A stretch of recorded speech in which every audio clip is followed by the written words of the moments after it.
Ipinahayag ni Senator Ronald Bato de la Rosa na siya ay totally fine sa paglilinaw ng kanyang papel sa kampanya kontra droga ng Administrasyong Duterte.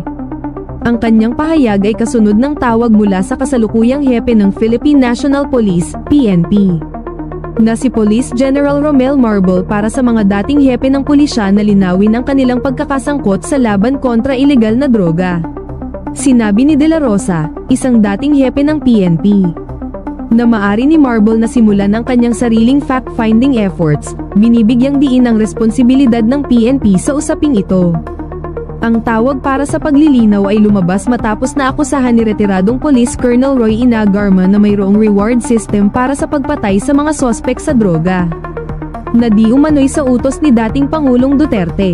Ang affidavit ni Garma ay nag-implika kina Senator Christopher Bongo at dating Commissioner ng National Police Commission na si Edalberto Leonardo sa sistemang ito, na nag-aalok ng mga gantimpala na umabot sa 1 na milyong piso.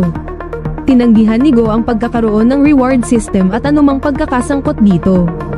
Ipinahayag ng abogado sa karapatang pantao na si Chel Jokno na mahigit 20,000 tao ang maaaring pinatay sa war on drugs, nakabaligtaran sa mga datos ng gobyerno na nagsasaad ng hindi bababa sa 6,200 na pagkamatay sa mga operasyon ng pulisya. Pinayagan ng International Criminal Court, ICC, ang muling pagbubukas ng kanilang investigasyon sa war on drugs ni Duterte noong Enero taong 2023, na nagresulta sa pag-withdraw ng Pilipinas mula sa Rome Statute.